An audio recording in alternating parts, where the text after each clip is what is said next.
Drive through Beret, drive through Beret, drive through Beret.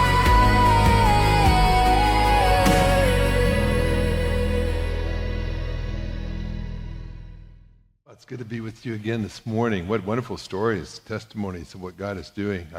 That's the privilege I have, is just being able to travel around the world and hear stories like this. You don't always hear these stories watching the news. And I would encourage you. I don't mean to say that you shouldn't watch the news, but make sure that's not the only input you're getting into your mind and your heart, because that will discourage you. That will make you a negative, critical, fearful person. But when you start to hear the news of what God is doing in churches, just like what we've heard this morning, you realize, okay, God has not forsaken this world. He is at work just like he always is. And that's what I want to focus on. I kind of limit how much I hear about what the world is doing so that I've got time to hear about what God is doing. And so great testimonies. I was privileged, as I shared last night, to have parents who were people of prayer. And my dad, of course, was quite famous as author, speaker. People kind of expected him to be a person of prayer. My mother, though, was just as much a prayer warrior as my dad was, just maybe not as famous. And by the way, think about this for a moment. If you're in this room, you're probably a person of prayer. You believe in it. You do it. Don't ever overlook the reality of what a blessing it is for your kids and grandkids to have you in their life as a person of prayer. So there's lots of people in the world who don't know anybody who prays. Certainly that they're not prayer warriors, they're not good at prayer. The people that pray not just before they eat, but that pray as a lifestyle. The fact that you do that is a blessing to the people around you. And it just might be that one day your grandkids, when they're explaining how God is at work in their life, will reference you and say, I had a grandparent that prayed, and now God is very real in my world as well. And so my mother was certainly that person. And when my dad was a pastor in California when I was born, and when I was about 8, God moved our family up to Canada to a tiny little rundown church. Church had 10 people left. My parents had 5 kids, and the church had collected $90 in offerings the entire month before we got there. And we got to feed 5 kids and no money. They had to learn to pray if they were going to eat.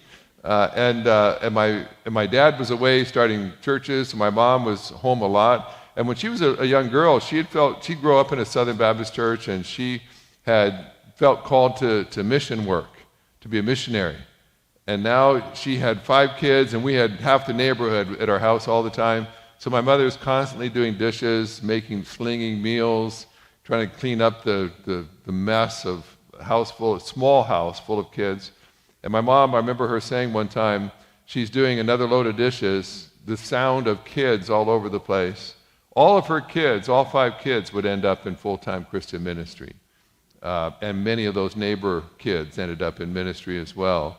But one day washing dishes, she just said, God, is this missions? Washing dishes, doing crowd control with a bunch of kids. My husband is out planting churches. He's preaching sermons. I'm here working with kids and raising our kids. And God said very definitely that, this is missions. And I'll tell you what, every time one of those kids came to the front of the church and announced that God was calling them into full-time ministry, my mother would just weep and realize, God was working there too, in the ordinary moments. My mother, I heard her share many times that when she, of course, if you got 5 kids and you got guests from the church and neighbor kids and everything else, that you never have any quiet time. There's never a time when you're alone. And so about the only time she was ever alone was when she was vacuuming, because none of us kids wanted to get near her in case she asked us to take over and keep vacuuming.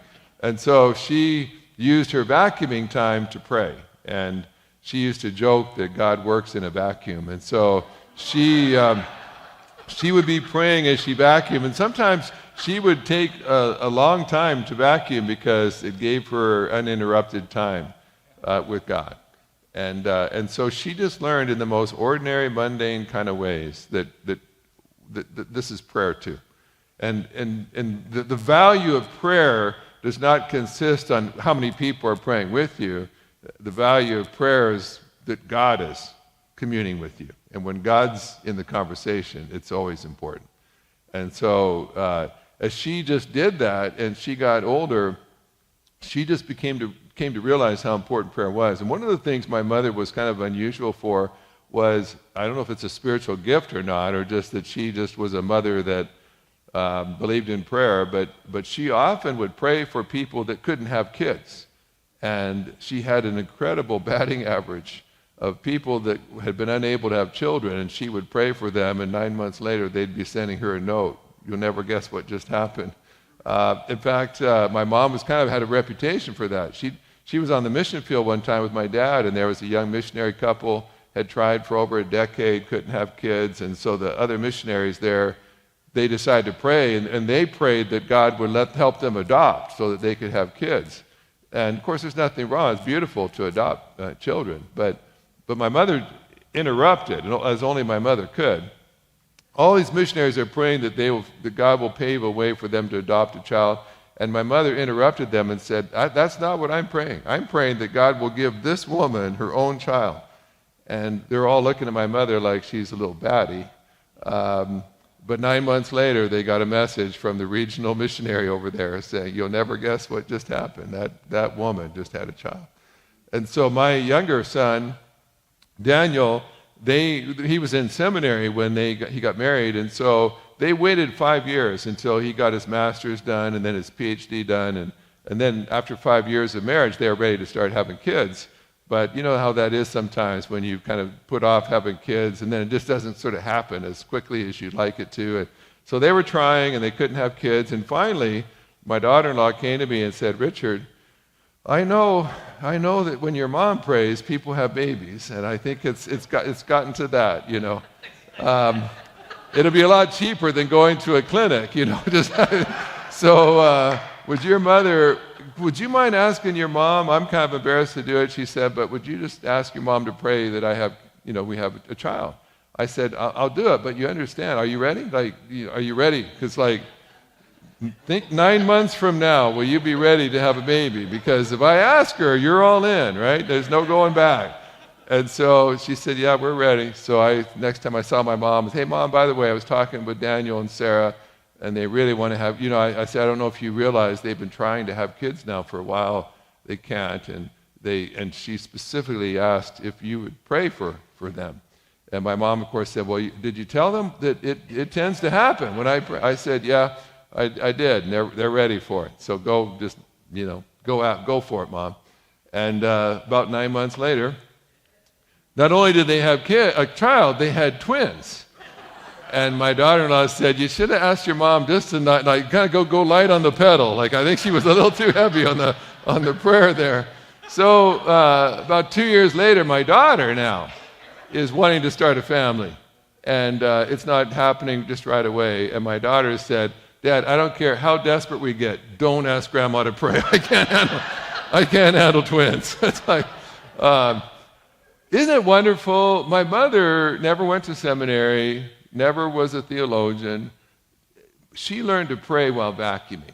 She learned to pray in the ordinary. And she became one of the greatest and she believed in prayer. She had different things. She would have been great at drive-through praying. She'd kind of known how to do that. But she was the kind of person that everywhere she went, she prayed. I don't know, I was with her. Many times we'd be traveling through an airport somewhere, and my dad and my mother and we would stop to use the restroom. Dad and I would come out of the men's room, and we'd be waiting on my mother. I almost was ready to notify security. My mother went in there. She hasn't come out. It's been a long time. And eventually she would come out, and I would say about 90% of the time, when my mother came out of a women's room, she'd come out with someone that she'd met in the bathroom. I said my mother had a bathroom ministry, and we would end up. She'd say, Richard, Henry, This is Lois. We just met in the restroom. Her son-in-law just found out he has leukemia, and she's on her way to see them, and she's worried, sick, doesn't know what to do. And I told her we would pray for her as she goes, and so we'd huddle up, we'd pray for her, and then off she would go. And there were times where my dad and mom would be flying on an airplane, and my mom would go to the restroom in the lavatory on the airplane at 30,000 feet. And my dad's waiting for mom to come back, and all of a sudden a strange woman would sit down in my mother's seat next to my dad. My dad would be looking, at first he would like, oh, sorry, ma'am, this is my wife's seat. And then Dad would realize, oh, my mom had directed this woman to her seat, and said she'd met her outside the lavatory and said, you come and my husband will pray for you. And on the airplane, they'd be praying. I grew up with... I was a flyby praying. I'm not sure what that is, Phil, when you do that in an airplane, but I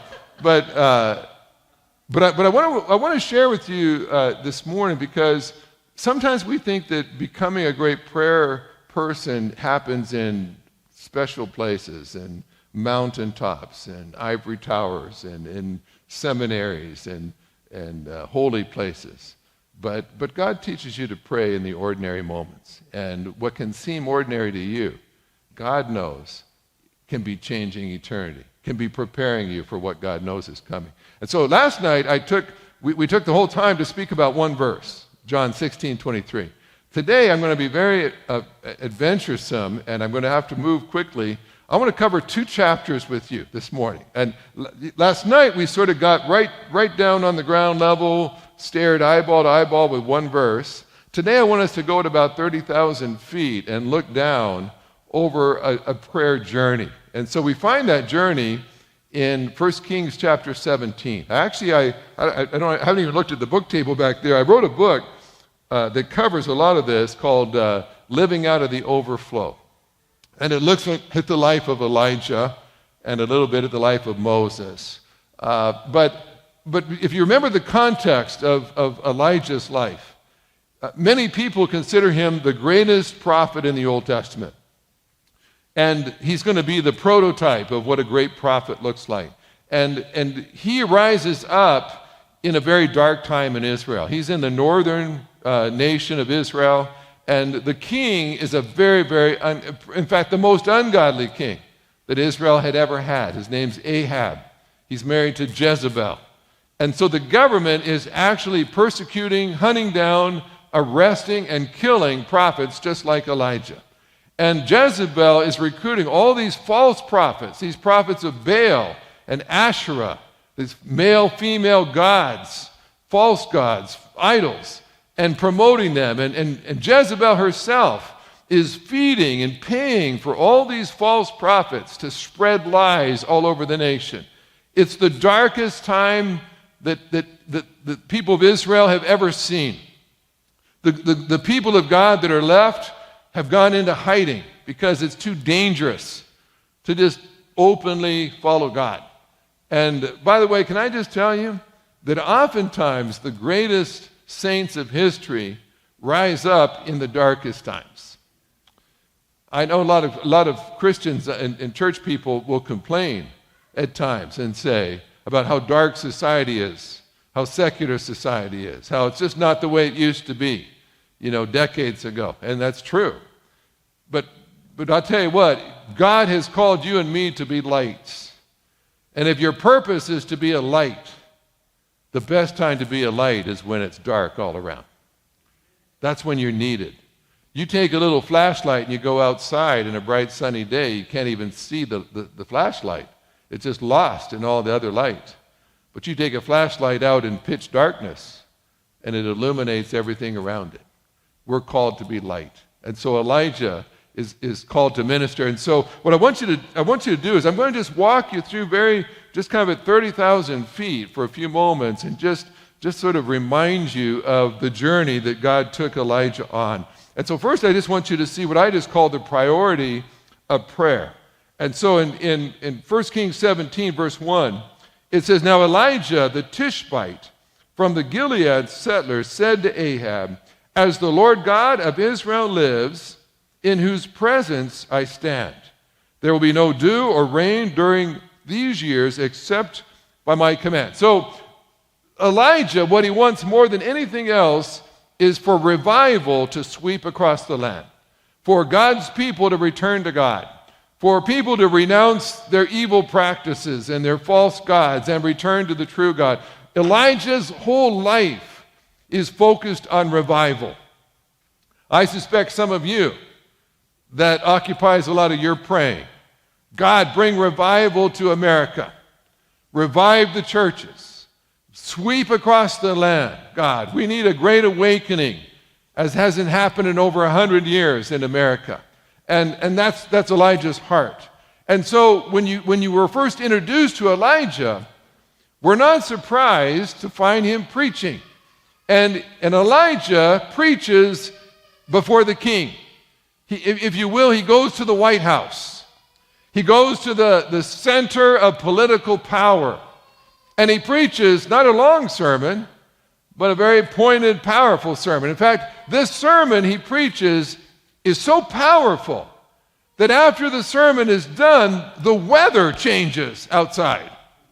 Folks, that's powerful preaching. You could preach a sermon and it doesn't rain again for 3.5 years.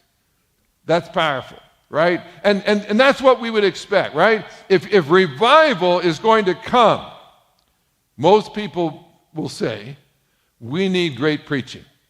In fact, I often hear people say, I'm praying for the next Billy Graham. Billy Graham was a great evangelist, wasn't he? My mom and dad were invited to his funeral. They were there to celebrate. It was just a who's who of Christian leaders at the funeral. And many people said, who will be the next Billy Graham? Billy Graham knew many of the American presidents, knew many world leaders, preached before thousands. And so for most of us, we assume that if God is going to bring revival to America, he's going to have to raise up some mighty preachers of the gospel. And I believe in preaching. I think the more preachers, the better. And so when you read this first verse, it seems like that's what God's doing. He's raising up a prophet. He goes right into the throne room of the king, preaches a powerful sermon, and you think to yourself, all right, revival's on its way. We got a preacher who preaches and weather patterns change. Now what's interesting, though, is that that's the last time Elijah's going to preach for several years. Now let me ask you, I talked to you last night about the ways of God. God's ways are not our ways. If I were God and I had an Elijah at my disposal and I want to bring revival to the land, I'll tell you what, I would have Elijah out on the streets every day. And I would put him in the public square. I'd put him on Main Street. I'd put him outside the king's palace. Wherever the people were, wherever the crowds were, there would Elijah be, preaching away day after day. It's interesting to me that by the way, Elijah, in chapter 17 and 18, you're going to notice about Elijah, the first verse he shows up, he preaches a sermon so powerful that the weather's changed. Do you need to improve your preaching if that's how you can preach? Like, you kind of have that down, don't you? You got to be a pretty good preacher to do that, right? Do you know what God's going to do for the next 2 chapters? He's going to teach Elijah how to pray. He doesn't need to learn how to preach. He's already a good preacher. Can I tell you, there's a lot of pastors out there who know how to preach, but who don't know how to pray. And they don't necessarily think they need to know how to pray since they know how to preach. Elijah is a very good preacher, but what he's going to learn is how to pray. God will say, okay, good job. You preached, the weather stopped, it's not raining for 3.5 years. Now I want to enter you into my school of prayer to teach you how to pray. Can I just suggest to you, revivals happen not because of great preaching, but because of great praying. The one common denominator in revival is not preaching. There's a layman's prayer revival in 1857, 58 that happened because a bunch of business people prayed in Manhattan. There's no record of preaching taking place there. It was a gathering of prayers. We think we can preach our way to revival. You don't do it that. Now, preaching is an important part, but you pray yourself into revival. And that's what Elijah is going to learn. So secondly, just notice that there's daily training in prayer. So verse 2, it says, so what would you expect if Elijah has been told, go stand before the most ungodly king who's ever ruled this land and preach a devastating sermon to him? The judgment of God is falling upon you for your wickedness. And what does Elijah do? He goes and does it. Doesn't complain, doesn't pull in a Gideon, I'm too young and inexperienced, doesn't pull a Moses, I'm not a good speaker. He just goes and does it, right? Just perfectly obedient. What would you think that verse 2 should say? Verse 2 should say, and then God said, well done, Elijah. I gave you a very dangerous, difficult assignment. You knocked it out of the park. So I'm going to give you your own pulpit, your own megachurch, and you can preach and be on TV and live stream, and we're going to get your messages all over the land. Instead, what does God do? He says, go to the wilderness. Go to a wilderness. Now, this is that God has. And he's just preached the best sermon he's ever preached. And what's God going to do? He's going to remove him from his pulpit, from his church, and have a congregation of nobody, zero. That's not the way it's supposed to work, right? If you preach well, your congregation grows, right? You get called to a bigger church. Elijah just preached a weather-changing sermon, and now he's being transferred to a wilderness where there's nobody. We tend to look at wildernesses as a bad place, as a punishment. Can I tell you, it's interesting to me, and in that book I wrote about living out of the overflow, I kind of looked at the fact that Elijah, Moses, Jesus, David, they all have a wilderness time in their life. It's not a punishment. It's a preparation. You may be in a wilderness right now, in between jobs. Things aren't coming together. You're not having the success that you would like. Heaven seems to be quiet. God takes Elijah out to the wilderness and says, you just wait here. Every morning, every evening, ravens are going to come, and they're going to provide all the food that you need. Now, the Bible doesn't tell us how long he's in the wilderness. We just know that he's between the wilderness and then in a widow's home in Zarephath. It's about 3.5 years. So he might have been in the wilderness a year, maybe 2 years. Can you imagine? If I wanted to bring revival to Israel and I was God, there's no way I'd leave Elijah in the wilderness for 2 years. What a waste of a preacher, right? Have you ever felt like God was wasting your life? That God was not giving you the platform? That God was not giving you the ministry, the assignment, the position? I had a pastor just the other day say to me that he just wondered why that he was being held back, that he had a passion to do something, but the denomination was not giving him a job to do that. And I said, listen, if you think a denomination can prevent you from serving God, your view of God is way too small. You don't have to wait for a position, a platform, a title. Anyone who tells me if I'm going to serve God, I need this title, tells me they don't know what it really means to serve God. And so Elijah puts him in an obscure wilderness, and the only thing he has to look forward to all day is seeing when the ravens are coming in the morning and when they're coming in the evening. By the way, why do you think God sends ravens twice a day? Do you remember when the Israelites were in the wilderness? How many times a day did he send manna? Once a day, right. Couldn't he have just sent a huge flock of ravens every morning? Couldn't they have just sort of set up this beautiful all-you-can-eat buffet for Elijah, and then he could just graze on it all day long? Why does he have to send in 2 shipments every solitary day? Well, I mean, the Bible doesn't tell us, but I'm going to guess. The Israelites, they weren't being prepared for anything except their funerals, were they? Like they were done. God was not going to use them anymore. They just had to survive until they died. So 1 shipment of manna every morning was sufficient just to keep them going.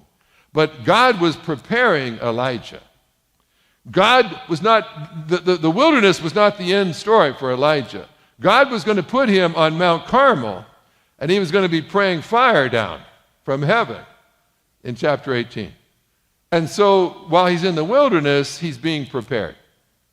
And by the way, can I just tell you, don't think that where your life is right now is necessarily the end of the story for you. You might just be in a season of preparation as well. And I've had people say, well, Richard, I just can't understand why God has me here. I said, well, how do you know that that's where he intends to leave you? Wherever he has you right now, be faithful and learn and grow, because where you are right now may just simply be preparation for where he's going to put you next. Wildernesses are time. There's either two reasons you're in a wilderness. One is it's because of judgment and your disobedience, like the Israelites, or you're in the wilderness because you're being prepared for the assignment that God knows is coming. And so Elijah, God just says, his number one prophet, his number one preacher, and he says, all I want you to do right now is learn that I am absolutely clockwork faithful. You can take it to the bank, and I bet you Elijah just knew instinctively every morning, twice a day. What did he learn? That God was faithful. That right on schedule, he could look out on the horizon and see God's provision on its way. And he would say, yeah, that's right on time, right on schedule, day after day. And that's all he had to learn, was whatever you need, God will provide. Because you wonder, later when he's on Mount Carmel, how can he pray with such confidence that when he needs fire to fall, it's going to come right when he needs it? Well, because for months, maybe years in the wilderness, God taught him what you need is right on its way, right on schedule. And that simple, ordinary kind of praying over time teaches you confidence in prayer. And so if all you're praying for is your evening meal, you know God's faithful. If you got to pray for fire to fall, you know God's just as faithful with that as well. And so those, just learning in the ordinary moments of life that God is faithful. Later, when you've got a drive-through prayer, who's praying for a job, who's praying that the doctors can deal with her tumor, you're going to realize, listen, I've spent lots of time learning that God provides whatever you need. And I'm confident he'll do that for you too. So third, just notice that no prayer is unimportant. So you get down to verse 8, and Elijah's here in the wilderness, and he's just learning to be faithful. And then it says, then the word of the Lord came to him, get up, go to Zarephath that belongs to Sidon and stay there. Look, I've commanded a woman who is a widow to provide for you there. So Elijah, if you just keep reading the story, Elijah is going to go. Now he wants revival to come to Israel, to the people of God. And what God is telling him is go into the Gentile region. Go to Zarephath is right by Sidon. And by the way, what famous person has come from Sidon? Jezebel. That is the epicenter of Baal worship. Now, Elijah just wants to bring revival to God's people. God says, go live among the pagans, among the idol worshipers. In fact, Jezebel's father is the king of Sidon. His name is Ethbaal. Baal's right in his name. And by the way, remember, this Elijah is God's number one prophet. Like he's probably the greatest man of God on the planet. Wouldn't you think God would say, and listen, Elijah, I know you've kind of had it rough. You've been all alone. Haven't had anybody to preach to. I've got this wonderful little villa out by the seaside that I prepared for you. And it's a wealthy person. He's got all kinds of groceries. It'll be great. You'll love it. If I were God, that's what I would have done. But what does God say? He says, I've got this starving widow who's impoverished, who has nothing. In fact, she and her little son are about to eat their last meal. And that's who I've assigned to care for you. Does that make sense to you? God, the ways of God are not our ways, right? So Elijah goes, but now the upside is, his last church, how many congregants did he have? None, 0. He's just had a 200% increase in his congregation. Now, they haven't joined, they're not members. He's got one woman, a widow, and a child. Now, he's got a congregation of 2. And we don't hear of him preaching still, but all he does is, I'm just guessing that every day when they went to that little jar of oil and flour and found there was just enough for another loaf of bread that day, I have imagined Elijah's job was to say grace and to thank the God of Israel for we got another meal. Could just simply saying grace around your dinner table be preparation for what God has next for you? By the way, can you imagine if Elijah went to a local ministerial meeting and maybe a pastor goes up and says, oh, hey, I haven't met you before. Who are you? Well, my name's Elijah. Where do you serve? Oh, I serve at First Church Zarephath. You know, of course, the next question, what are you running there? How many you got there? Two people. Well, three if you count me. What are you thinking of Elijah? Can't be much of a preacher. He's only got 2 people coming to his services, right? If you were to ask God what he thought of Elijah, what would God say? Greatest servant of God I've got on the planet. And he's ministering to a congregation of 2. Yeah, we heard from our brother earlier, be careful what numbers you measure, right? Because the numbers we measure aren't necessarily the ones that God cares about. God would say, I've got a prophet. I sent him to a wilderness. He went there without complaining. I sent him to a church of 2, and he faithfully ministers to those 2 people with all of his heart.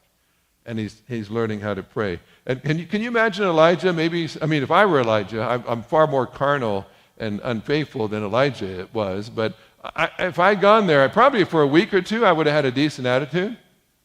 And then I'd probably say, okay, God, I've been with this widow and her son for a month now.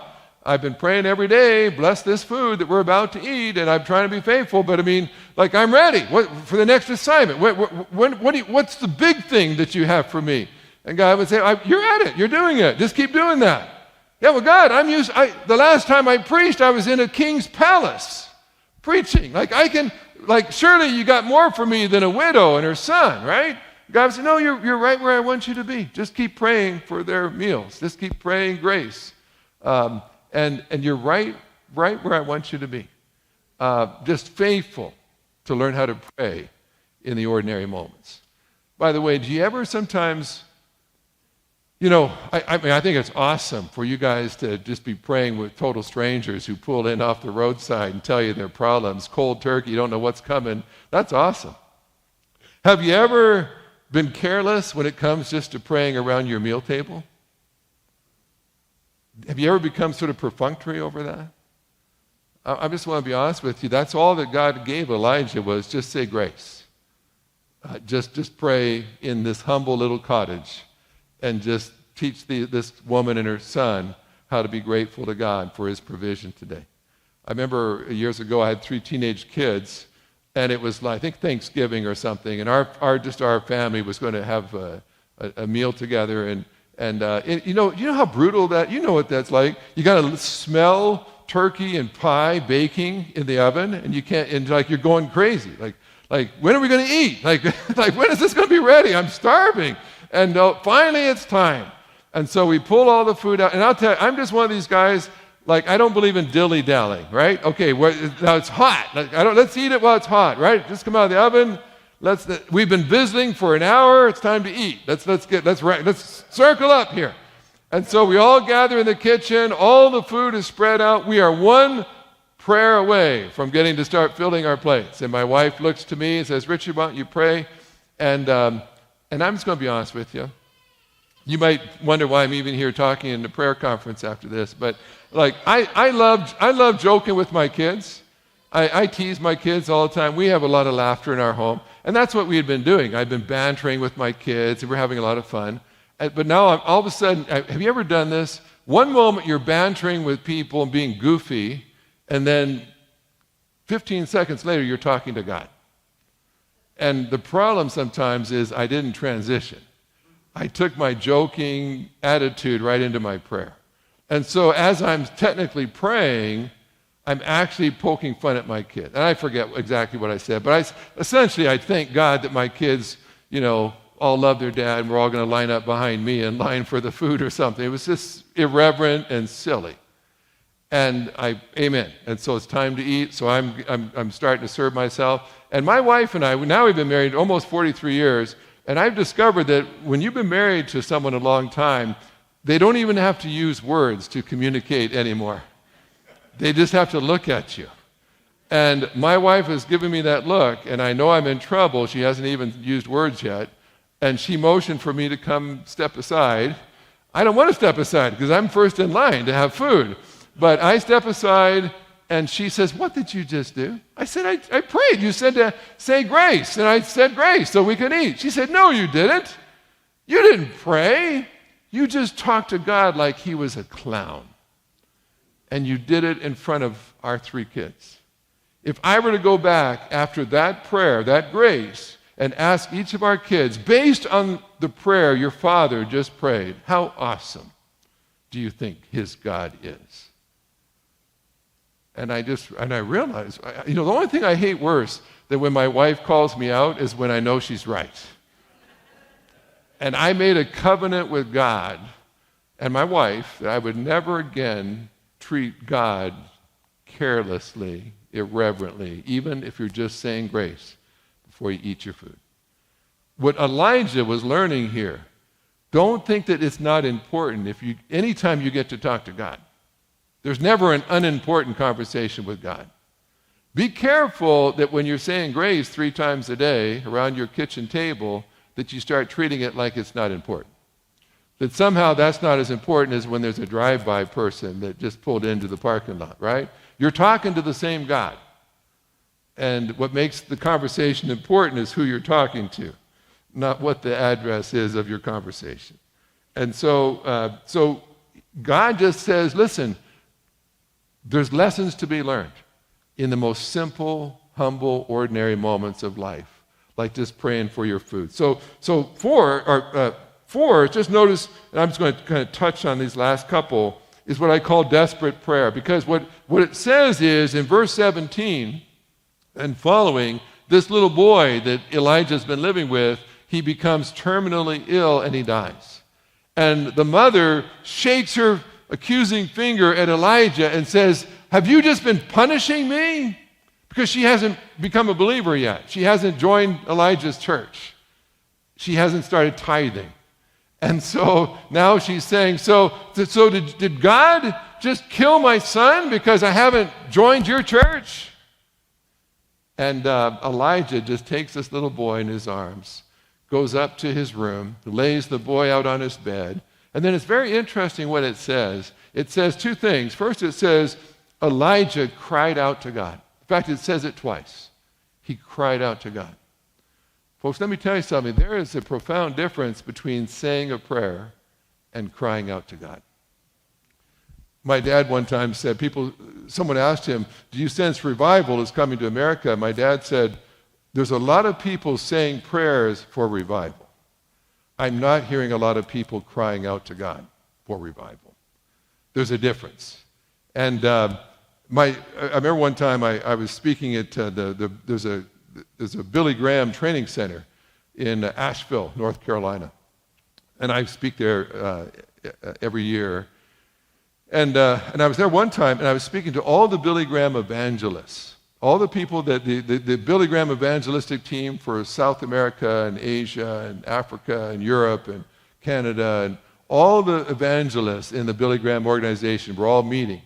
Cliff Barrows was the musician, and I was to do the morning devotion each morning. And so you imagine, like everyone in the congregation does Billy Graham crusades, and I'm going to open the Bible to them. So I've done that each morning. The last morning, I do my thing. This guy comes up to me, and he says, "Richard, I have to tell you a story about your dad." And I get that a lot. And so it's like, "Oh, okay, what's your story about my dad?" He said, "Well, this guy was an evangelist. He worked for a denomination in charge of all their evangelism for the whole state. And one day he discovered his wife was committing adultery with his best friend. He said, I lost my best friend, I lost my wife." And this was, when I'm being told this story, the adultery had happened 20 years earlier. So at that time, if you were divorced, you could not work for this denomination. It didn't matter that it was your wife that was the adulterer. if you were divorced, you no longer qualified. In fact, you couldn't be a pastor, even though you were not the adulterer. So the only thing he's ever felt called to do is to be a pastor, an evangelist, and because of his wife's sin, he can't do it anymore. He said, my whole world just went black. I had no future. Because of my wife's betrayal, now I had no future. And he said the last thing that he had to do before he was finished with his job was to go to a conference, and so he went to it. But he's just in a daze. He knows as soon as I put in my time here, I'm unemployed. The only thing that I know how to do, I'm not allowed to do anymore. And so he's just walking along in a daze. But my dad was at that meeting. And there was a man with my dad who was showing my dad around. And they saw that guy walking past. And so the person guiding my dad pointed that man out to my dad and said, Henry, I know we got your book solid. You have meetings every hour all day long till 10 o'clock tonight. But the man said, but if you have just a moment to speak to that man sometime while you're here, that has to be the most hurting individual here on this property. And so, by the way, when someone ever tells you that they need prayer, what's the best thing you can do? Yeah, you people know that, right? A lot of people in church will say, oh, I'll be praying for you, right?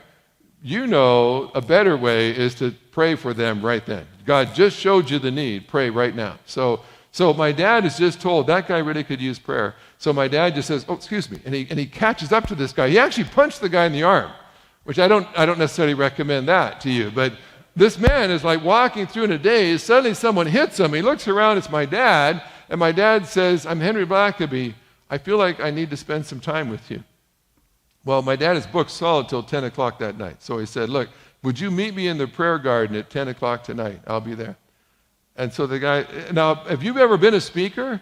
And you've been speaking since 6 o'clock or meeting with people from 6 o'clock in the morning till 10 o'clock at night. The last thing you're doing is looking for one more meeting. This guy's telling me this story 20 years later. He said at 10 o'clock, sure enough, I'm in this prayer garden. I hear footsteps coming. It's your dad. He comes on up. And he said, he looked me in the eye like I was the only person on the planet and said, tell me what's going on. And he said, I just got the essence. He didn't want me to dwell on all the sordid details.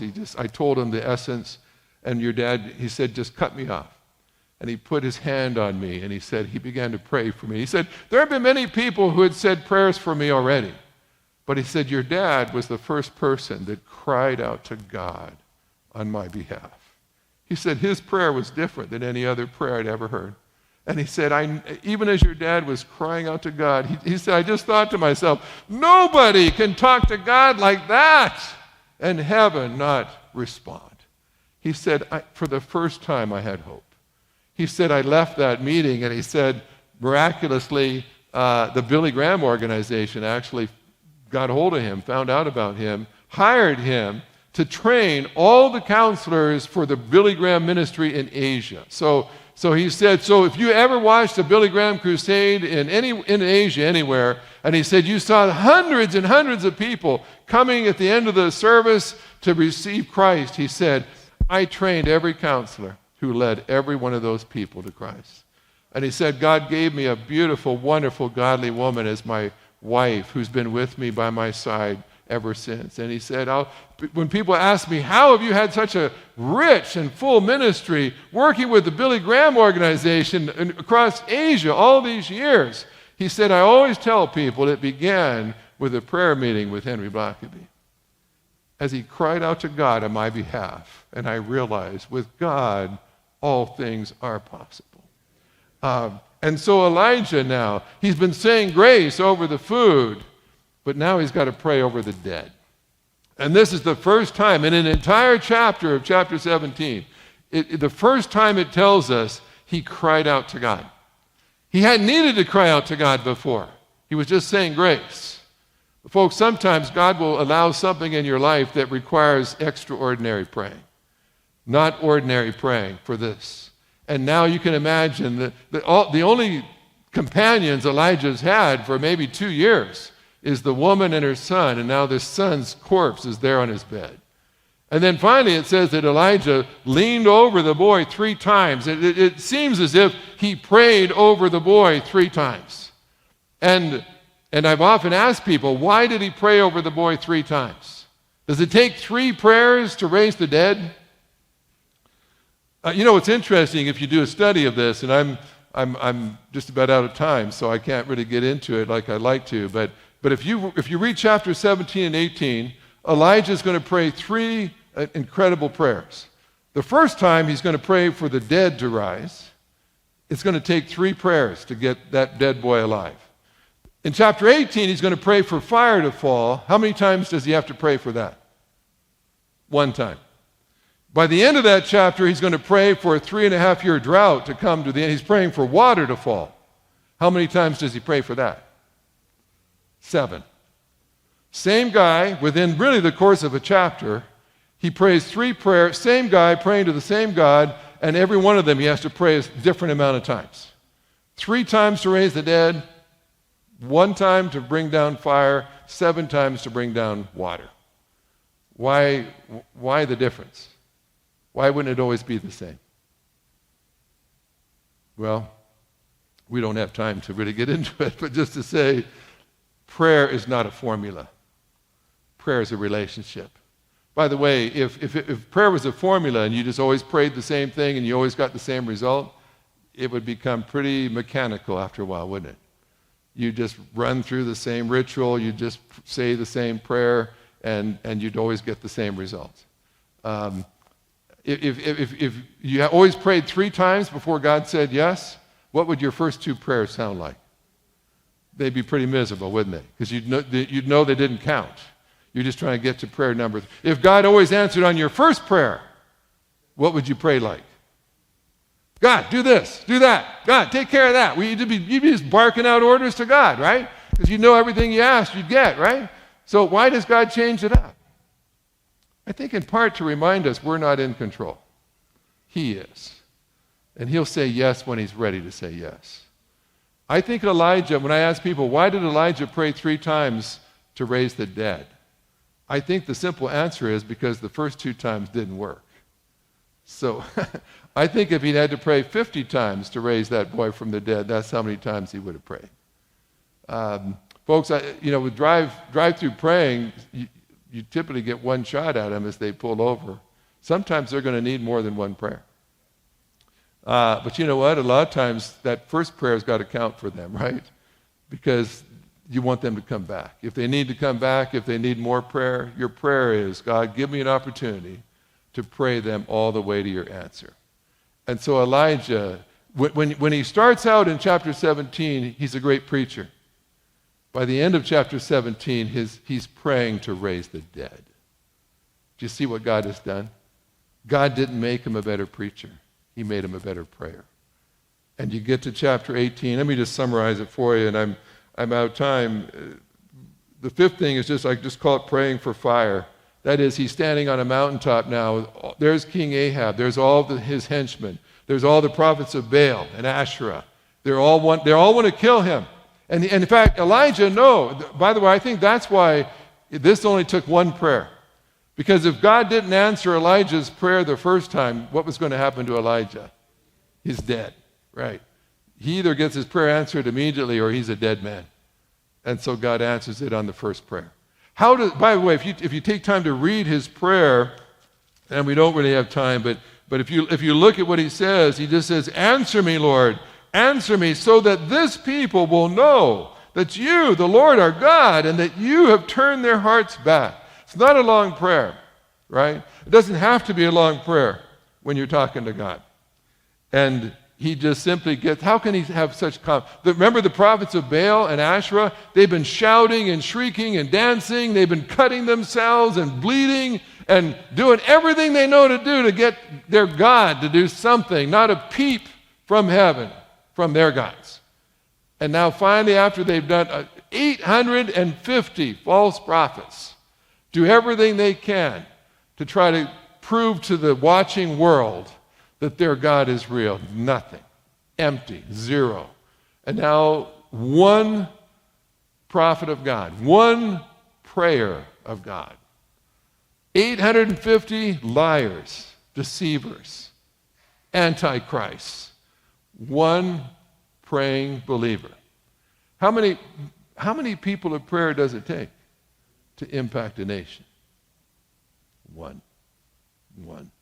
God doesn't need a lot of prayers when he has a handful that know how to pray. And Elijah gets up, he doesn't cut himself, doesn't have a song service first, doesn't drag it out. He just gets up and he just simply, how can he have such confidence that when he says, God, I need fire right now, thank you. How does he know it's going to come right when he needs it? Well, because the whole time in the wilderness, God's provision came right when he needed it. When he needed life to come back to the boy, it came back. He's built a track record in the ordinary moments of life to teach him that God answers prayer.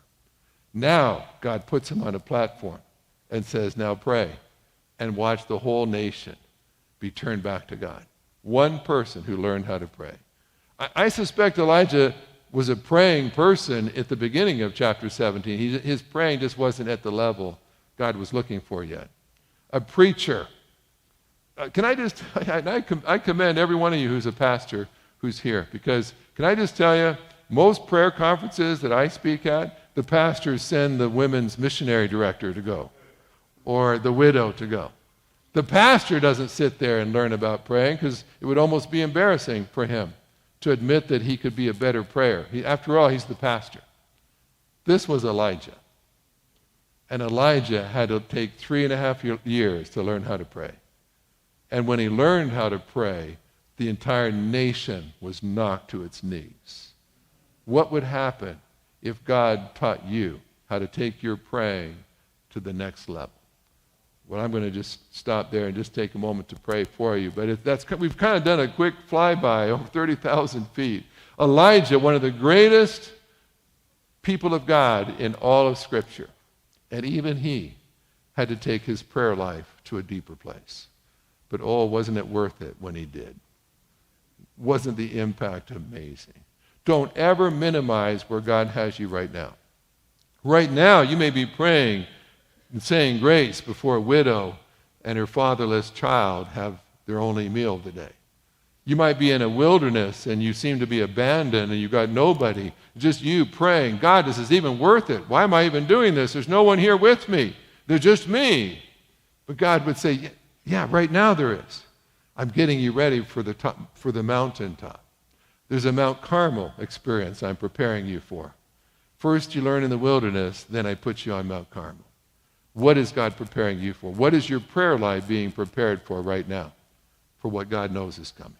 Well, let me pray for you. Lord, thank you for these who've come and these who are desiring for their prayer life still to go to a deeper place. God, thank you for the countless prayers that the people in this room have lifted up on behalf of others.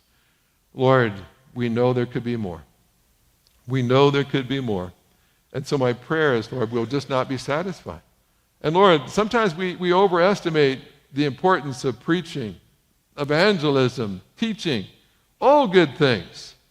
But God, may we never minimize the power of prayer. Learning how to pray, even if it's just a seemingly simple thing, like saying grace with our family. Lord, may we never speak to you in prayer without those with us marveling at the awesomeness of our God. Help us to be people, Lord, that others love to hear us speak to you, because we've learned how important every solitary conversation is. And so I pray this in Jesus' name. Amen. Oh, give me a drive-through prayer, and I will stand up and wait till every car that passes by. Come in, let us pray today. Oh, give me a drive-through prayer. How can I pray for you? Through trembling tears, one softly said, my